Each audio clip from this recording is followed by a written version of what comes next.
فرماتے اور کہتے ہیں مرض کا لگنا اس کی کوئی حقیقت نہیں ہے، چھوت چھات کی کوئی حقیقت نہیں ہے، مطلب بیماری میں اس کی ذات سے کوئی صلاحیت اور صفت نہیں ہوتی کہ کسی کو لگ جائے، وہ اللہ ہے جو بیماری کو لوگوں کو دیتا ہے، یہ معنی ہے چھوت چھات کا۔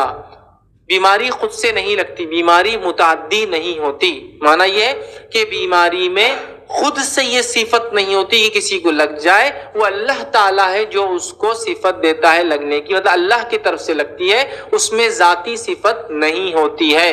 لیکن اس کا ہرگز یہ معنی نہیں ہے کہ آپ بیماری میں احتیاط نہ کریں، آپ احتیاط کر سکتے ہیں، احتیاط کی جانی چاہیے، یاد رکھیے۔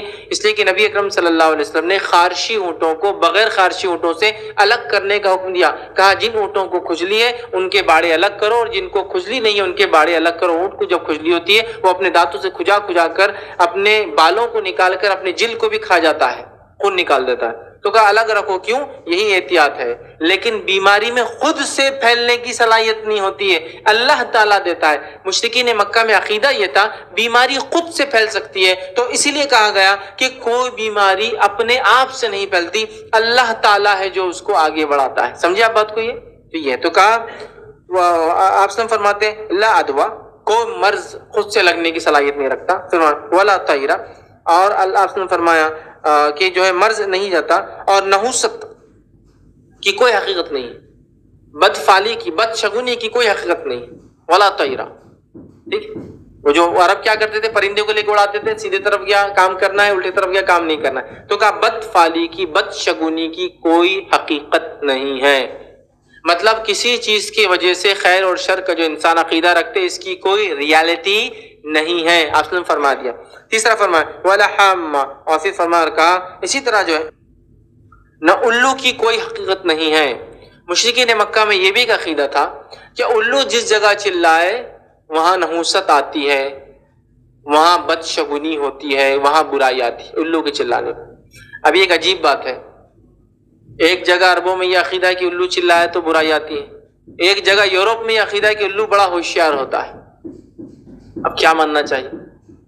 ایک طرف یہ ہے اہل عرب کے اندر، مطلب مشرکین مکہ میں اس زمانے میں دور جہالت میں 13 کو منحوس مانا جا رہا ہے، سارے یورپ میں اور امریکہ میں آج بھی 13 کو منحوس مانا جاتا ہے، 13 کو منحوس مانا جاتا ہے، اس لیے کہ وہ کہتے ہیں کہ 13 کا دن تھا جس روز عیسیٰ علیہ السلام کو صلیب پہ چڑھایا گیا تھا، فرائیڈے the 13 تھا، وہ جمعہ کا دن تھا اور 13 تاریخ تھی، تو لہٰذا وہ کہتے ہیں 13 جو ہے یہ نحوست والا نمبر ہے۔ تو عربی کہہ رہا ہے کہ نحوست والا دور جہالت میں، آج کا پڑھا لکھا امریکن اور یورپین کہہ رہا 13 منحوس ہے۔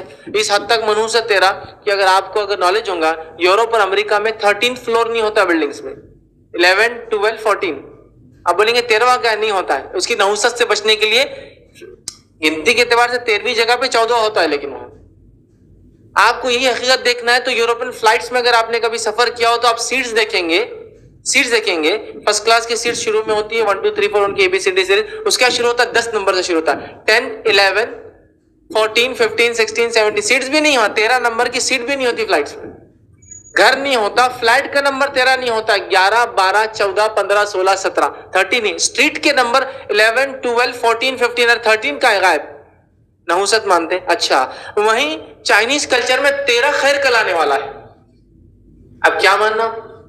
زیادہ اور کم کا اصول ہے تو چائنیز کی ماننا پڑیں گے، زیادہ ہو تعداد میں، ان کے نزدیک 13 خیر کلانے والا ہے۔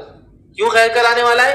اور اسی طرح ہندو قوموں میں بھی 13 خیر کلانے والا ہے۔ کیسے؟ وہ کہتے ہیں ہر وہ نمبر جس کو ڈیوائڈ کرنے کے بعد ریمائنڈر 1 آئے وہ خیر کو لانے والا ہے، اور 13 کا ریمائنڈر 1 آتا ہے۔ 13 کو اگر آپ تقسیم کریں تو تقسیم کرنے کے بعد بھی ایک بچنے ہی والا ہے، اس میں ختم نہیں ہوتا وہ ڈیوائڈ کرنے کے بعد۔ سمجھے آپ بات کو؟ 13 کو 13 سے کرے بھی تو ایک بچے گا، 13 کو 2 سے کریں گے تو 6 آئیں گا، پھر 6 کو وہ آپ ختم کریں گے، ریمائنڈر 1 بچتا ہے اس کے کیلکولیشن میں، وہ لوگ خیر مانتے ہیں۔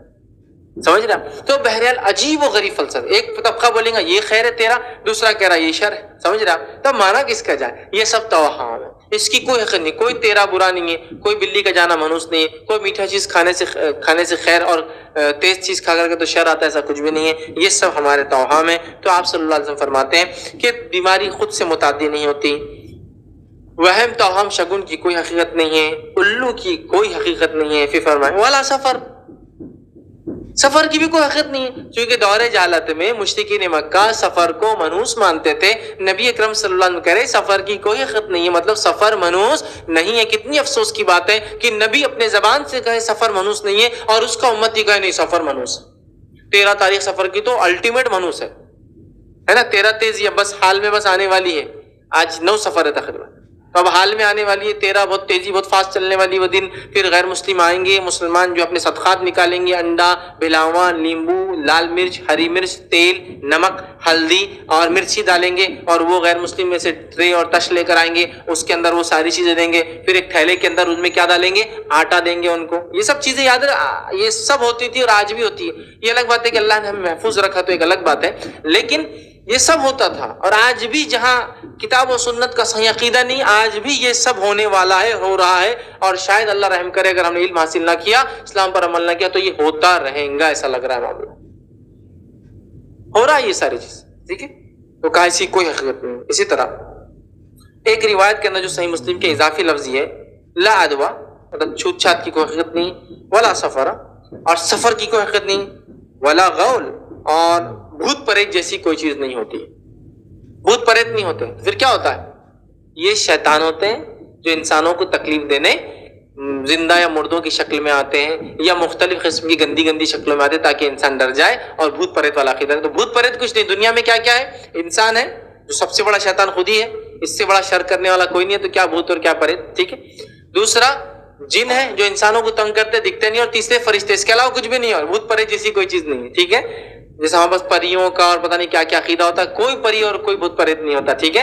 تو کہا ولا غول، بھوت پریت کوئی چیز نہیں ہے۔ اسی طرح ایک اور روایت میں جو سنن ابو داؤد کی، اس میں آپ نے فرمایا رکھا لا ادوا، بیماری خود سے متعدی نہیں ہوتی، ولا حامہ، اور پھر آگے فرمایا الو کا نکلنا کوئی بری بات نہیں ہوتا، الو کا گھر پہ بیٹھنا یا چلانا کوئی بری بات نہیں، ولا پھر آگے فرمایا ولا نوآ، اور پھر فرمایا کہ ستارے کی کوئی تاثیر نہیں ہوتی ہے، پھر آگے فرمایا ولا سفر، اور سفر کی کوئی حقیقت نہیں۔ تو دیکھیے ایک روایت میں 4 الفاظ آئے، بعد کی روایت میں غول کا لفظ زیادہ آیا، اور اس کی بعد کی روایت میں نوآ، ستارے کا اضافی الفاظ آیا، گویا 6 چیزوں کی آپ نے فرمایا کوئی حقیقت نہیں، ایک کے بعد ایک 6 ہو گئے۔ بیماری خود سے متعدی نہیں ہوتی ہے، ٹھیک ہے۔ اسی طرح پھر آگے فرمایا کہ فال بدفالی کی کوئی حقیقت نہیں ہوتی، الو کی کوئی حقیقت نہیں ہوتی، سفر کی کوئی حقیقت نہیں ہوتی، سفر منحوس نہیں ہوتا ہے۔ پھر فرمایا ستارے کی کوئی اپنی ذاتی تاثیر نہیں